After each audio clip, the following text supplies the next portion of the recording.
Welcome to our first lecture. In this lecture, we will have a look on what is it meant by a conceptual framework for financial reporting. Basically, framework is some regulatory or institutional framework which forms the overall base for the financial reporting standard setting process. And it represents a set of generally accepted principles in order to design new accounting standards and implement existing ones. Now, the development, implementation of the financial reporting standards are on due by IFRS Foundation. This is a non-for-profit organization, international organization, which is responsible for developing a single one set of high-quality global accounting standards. And these standards we are calling IFRS standards.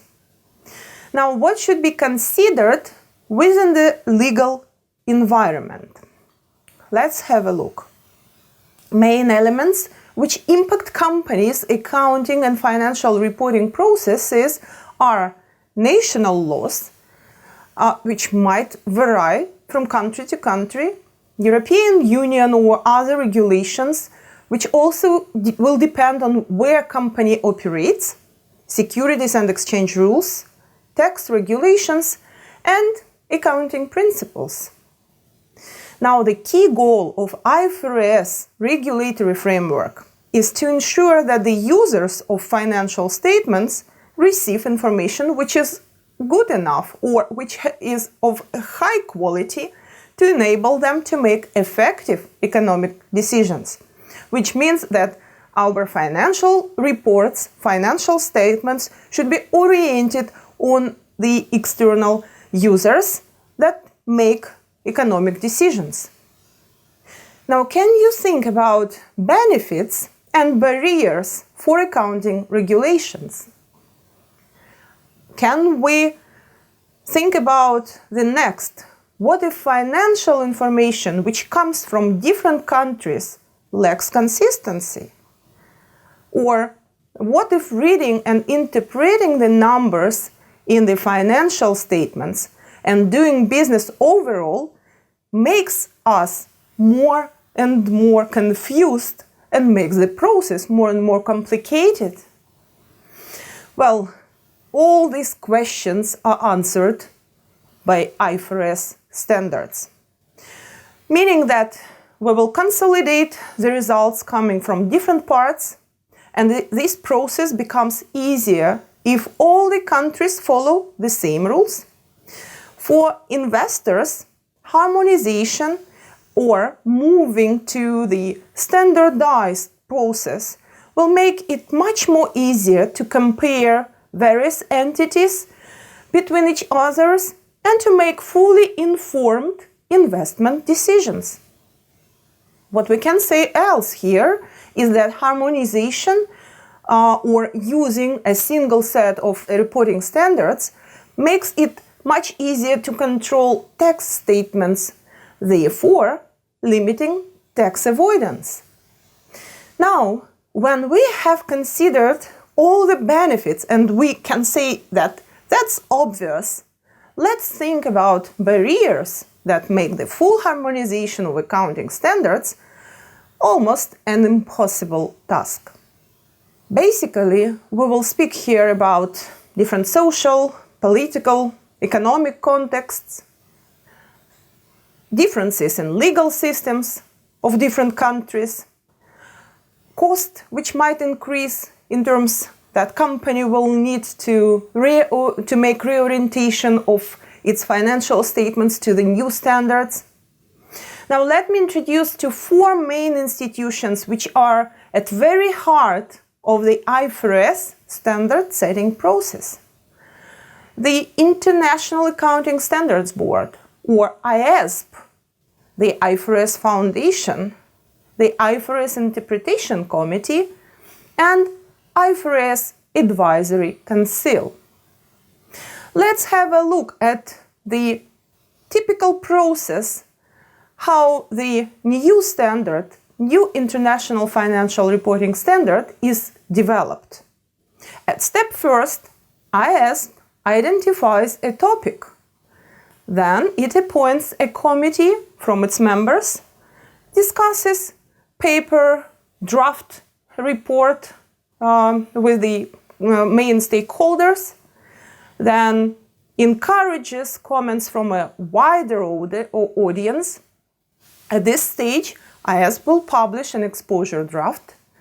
And at final step, following the receipt of the comments and after analysis of the received comments, the IASB will usually publish the final text of the new IFRS.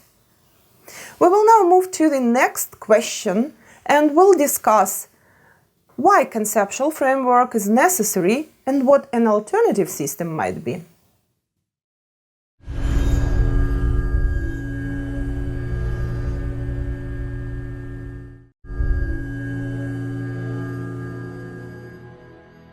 In this lecture, we will discuss why a conceptual framework is necessary and what an alternative system might be used.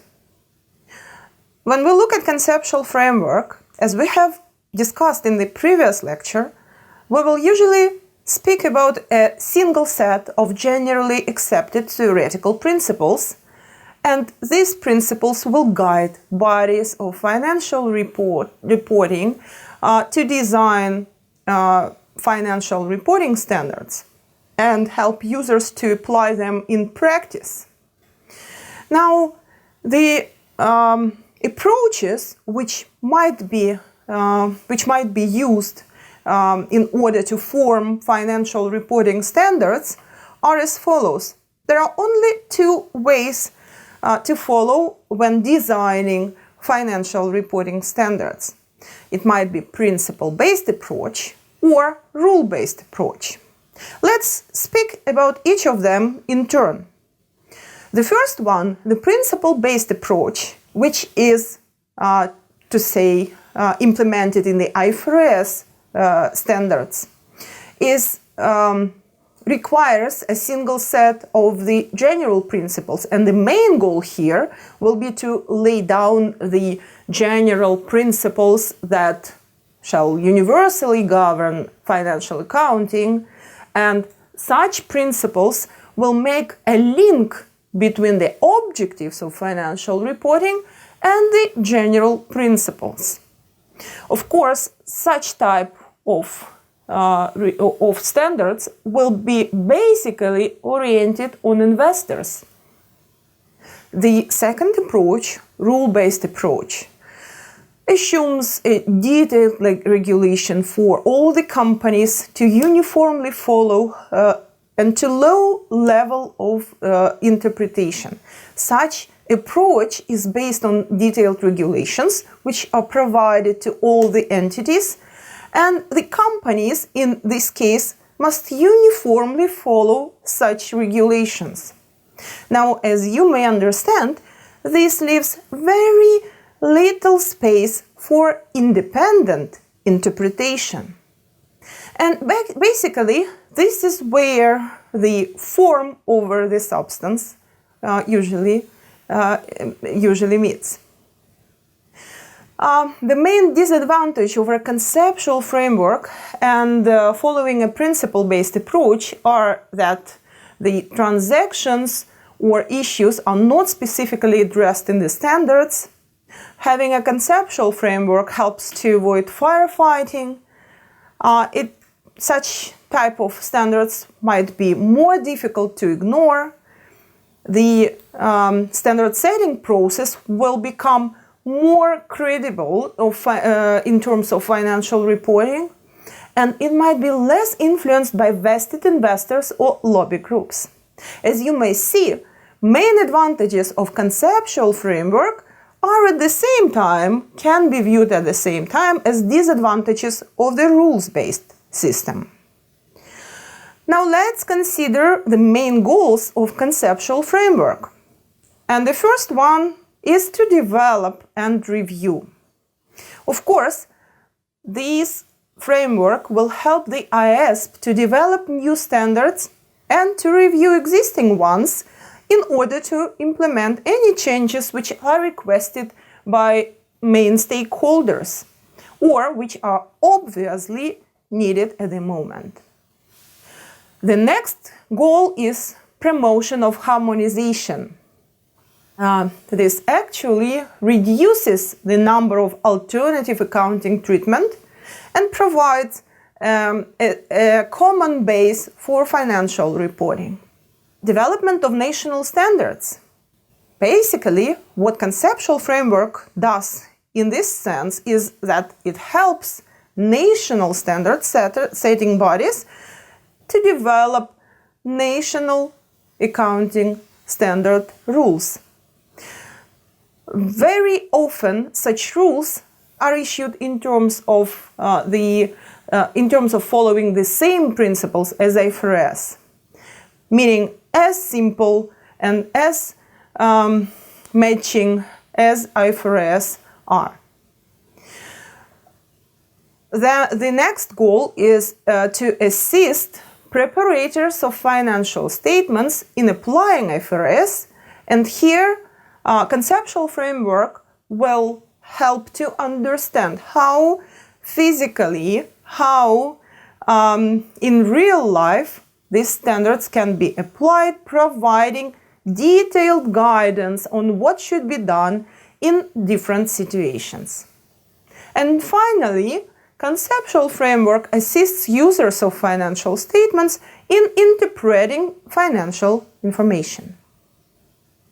There are 4 main guidance areas of conceptual framework: objective of financial reporting, qualitative characteristics of financial information, the definitions, recognition and measurement rules for financial reporting principal elements, and concepts of capital and capital maintenance. If we look at the overall picture of conceptual framework, we will be able to define 3 main levels of it. There will be basic objective on the top, then qualitative characteristics and elements of financial statements, and at the 3rd level will be recognition, measurement, and disclosure concepts. We will now look at qualitative characteristics of financial information.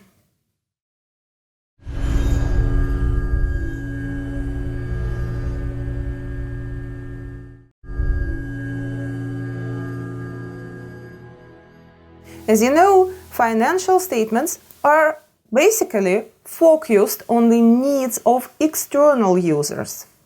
This is because statements which were created in accordance with IFRS have aimed to provide the high quality information to the users, and this is done because accountants need to make cost-benefit judgments. For example, if costs which are associated with financial information preparation are too high, or if an amount is not that sufficiently large or important, a business might implement a materiality policy. And this might be done for various types of asset purchases to guide how such costs are to be recorded. Now, as a base of the cost-benefit judgments, accountants will use materiality considerations to decide how particular items of information should be recorded in the transactions and then disclosed in the financial statements.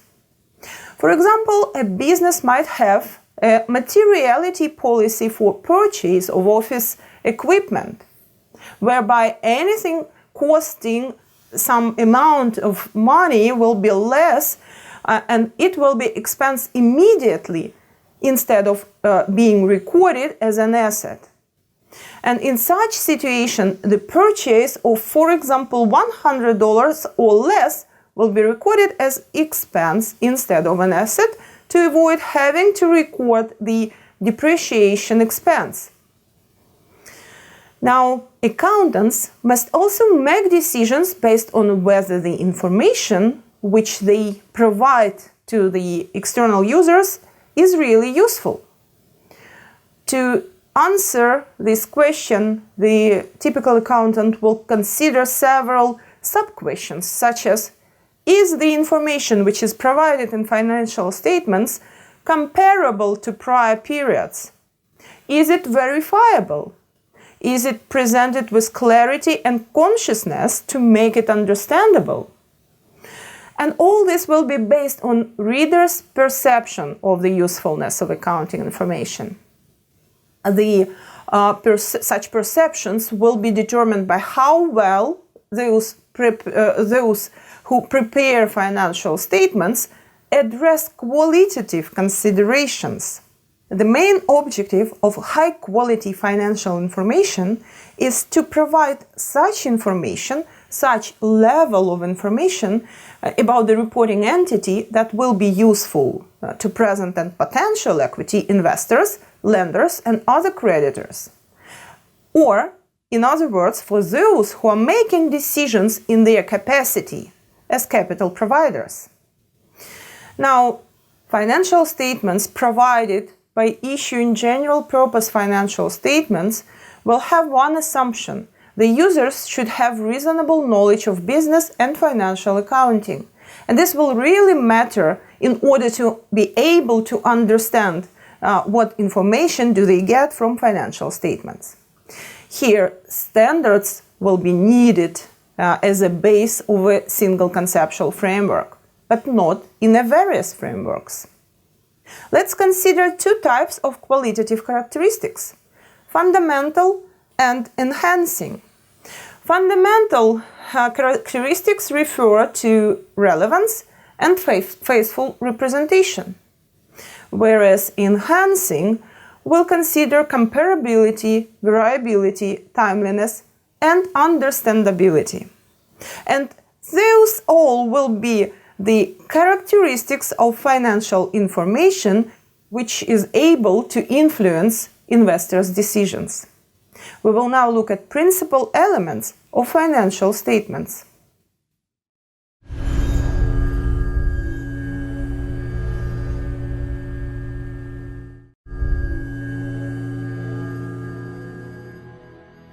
In this part of our lecture, we will consider principal elements of financial statements.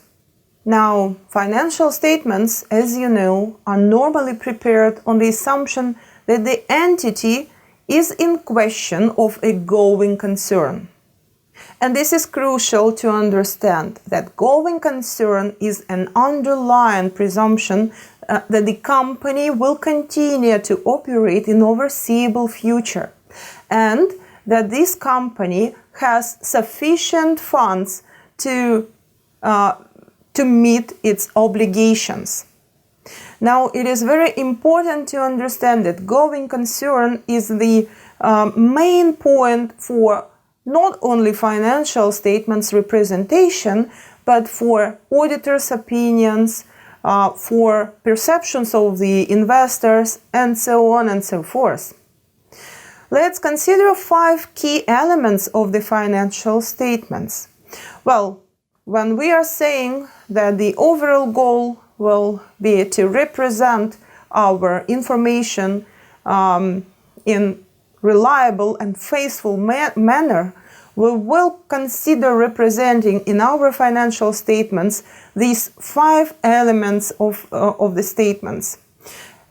You can see on this slide measurement of financial position elements, which refer to assets, liabilities, and equity, and measurement of performance, which it relates to income and expenses.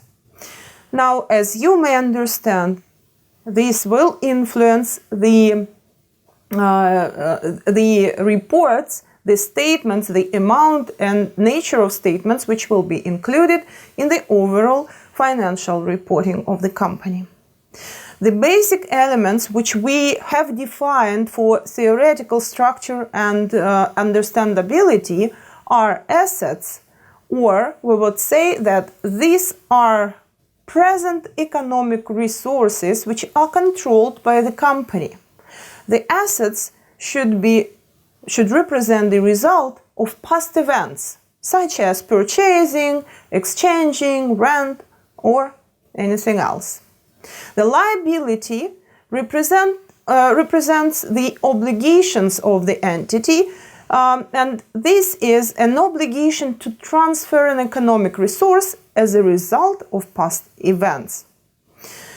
And equity, the residual interest in the asset of the entity after deducting all its liabilities. In other words, we would say that assets will represent what company owns, liabilities will represent what company owes to another parties. And as for the equity, this will be referred to as the shareholders' part. As for the income and expense, which are mainly represented in the income statement, which we will consider later on in our course, we will look here at the income as increases in assets or decreases in liabilities. The income should directly affect our result, our retained earnings. The expense represent the decreases in assets or increases in liabilities. This results in decreases in equity or also retained earnings. Let's consider some recognition rules. We will say that recognition will be considered to be appropriate if the relevant information about the assets, liability, equity, income and expenses are represented faithfully. Now, derecognition rules also exist and should be considered when preparing financial statements. For the assets, this will be a situation when the company loses control of all or of the part of the recognized asset. As for the liability, this will be a situation when company has no longer an obligation to transfer the assets to another party. We will now look at the recognition and measurement principles in details.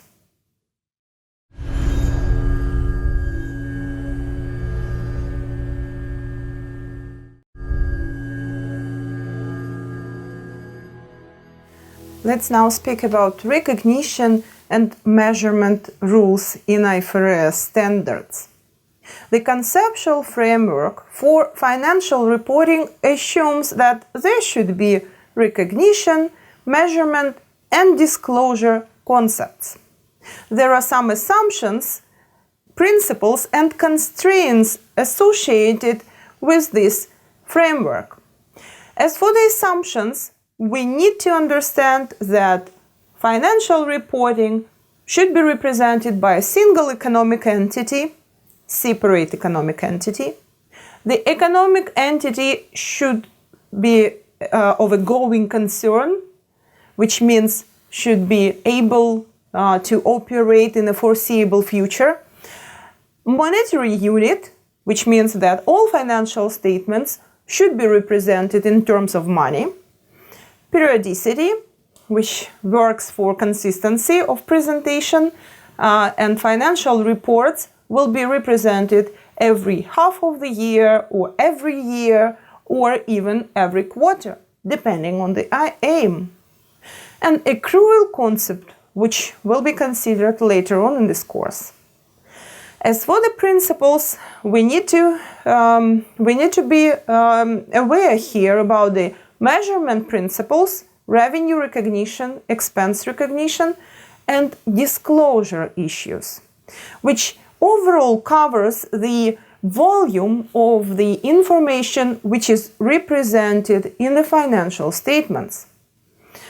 As for the constraints, we should always be aware of the cost, whether what we are doing in terms of financial reporting is worth of its cost. Let's consider the measurement principle, and this will be represented as a process by which monetary values of the various financial statements elements are determined. So we will measure each item of financial statement, each element of financial statement, and we will determine its value. It is at these monetary values that basic elements are recognized and carried out in the statement of financial position and statement of comprehensive income, or in other words, in the balance sheet and income statement. We will be able to use two basic measurement principles: historical cost and fair value. The historical cost generally is thought to be a quite faithful representation of the amount which was paid for a given item, though it is always based on some past transactions, and this will be closely referred to the bookkeeping. The fair value measurement will be defined as the price that would be received to sell an asset or paid to transfer a liability. But this will refer to the market prices, because such operations are done between the market participants at the measurement date. The revenue recognition principle requires that companies should recognize the revenue in that accounting period in which the performance obligation is met. And when company agrees to perform some service or to sell some goods to customers, it will always result in a performance obligation. Now, expense recognition principle assumes that there will be outflows or using up of assets or incurring of liabilities during a period, and this will be represented as a result of delivering or producing goods or providing services. And finally, full disclosure principle, which means that companies should provide information that is of sufficient importance and that can influence investor decisions in that needed volume. Under the measurement basis, we will consider once again historical cost and current value measurement base, because we will use this measurement to different degree and in varying combinations in our financial statements. Let's consider the historical cost and current value in details. As for the historical cost, you will notice that it's quite easy to calculate and comprehend, because such cost is a result, forms as a result of past transactions, meaning that information can be easily subtracted out of our transactions, out of the bookkeeping system. It is relatively objective and will be free from bias, because something which happened you cannot change, and it lacks subjectivity. It also facilitates easy forecasting and will be quite easy to verify, because you can always make an inquiry to the third party. Now, as for the current value or market value, well, we must say that this will be a fair value because it is on the market level, not based on the historical cost, which might have happened years ago. Now, this will be value in use, and it will represent current cost, not the historical one. Now, let's think about the disadvantages of using historical cost base. The main disadvantage, as you might already understood, is that it does not reflect the current value of assets or of the liabilities. Such information would be obviously considered to be more useful by the investors or by the users of financial statements. Now, assume that company have bought a building 10 years ago and it costed $100,000. Now, what will be the cost in 5 years? The historical cost will remain the same, but what about the market cost?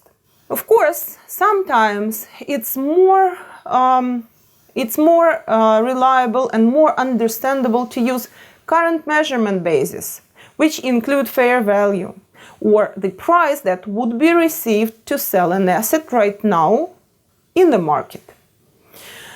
It reflects market participants' current expectations about the amount, and it reflects entity-specific current expectation about this particular amount.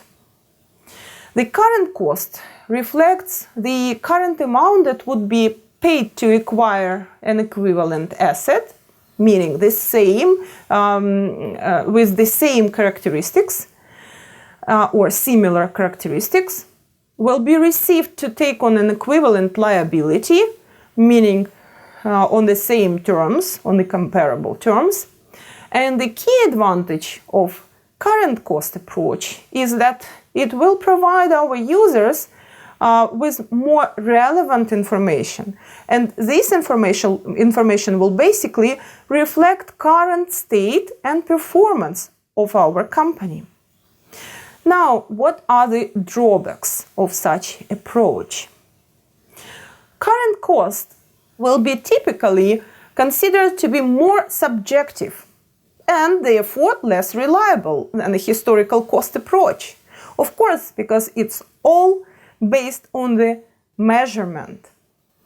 The applying of such approach might prove a complex task and will be definitely less familiar to users of financial information.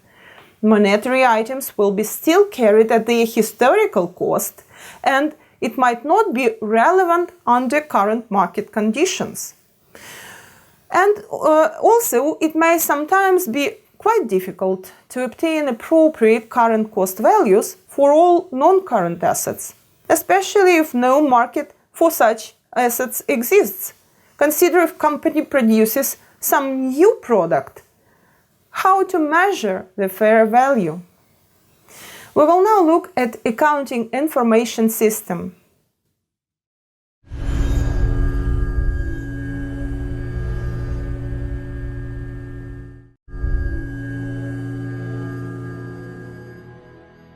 We will now look at accounting information system. Apart from the standards, we should have an understanding that accounting is the basic provider of financial information. Let's now look how this works.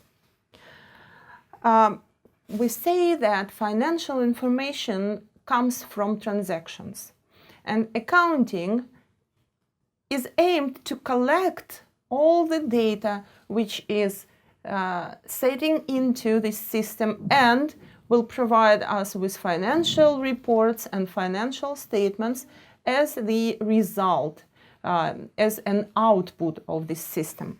So we will say that financial information will be provided based on accounting system to the managers, to the owners, so that they can make any business decisions. Accounting will comprise of different types. And as we can see here on this slide, there will be two basic types of accounting: managerial and financial. Now, those two types will use the same data, but will be oriented at different users. As you can see, in the case of managerial accounting, there will be basically cost accounting. The basic concentration will be on cost accounting and the decision making.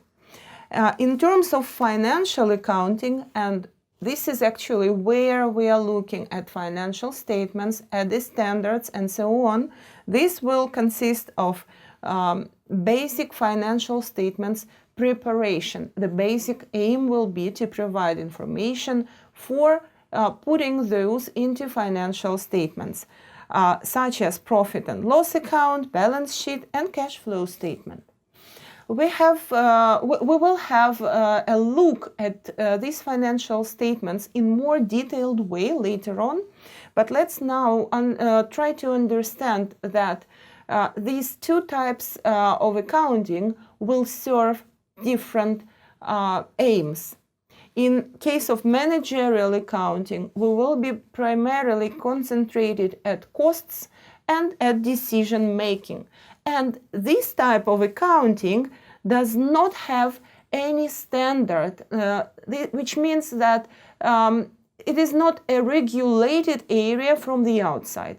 The only regulation which is available here exists inside of the company. So managerial type of accounting, this is something which happens inside of the company, and the reports which are provided as the result of such type of accounting will be used primarily by internal users.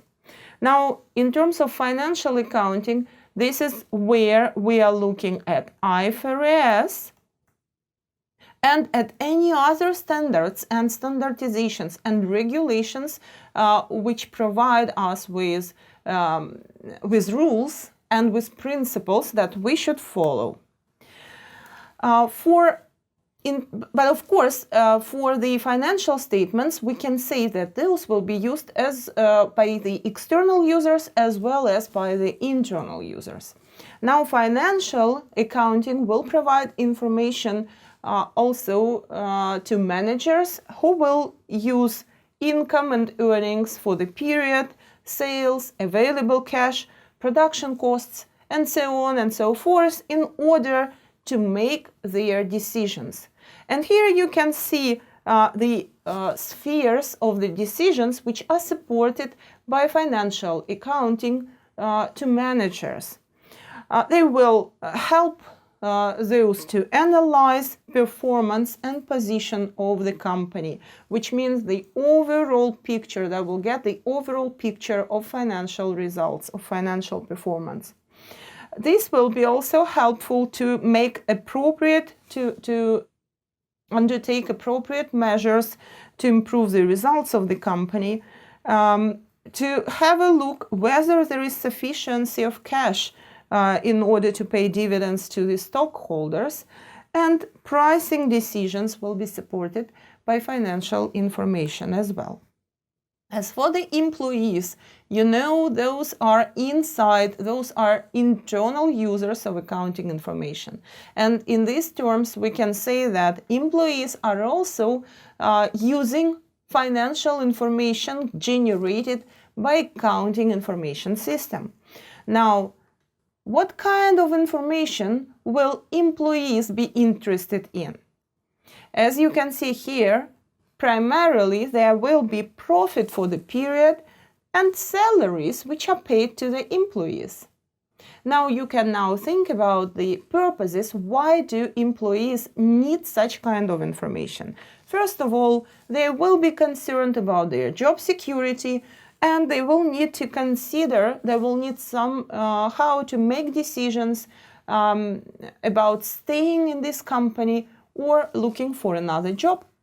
And financial position of the company will be information about the financial position of the company will be a driver to make such a decision.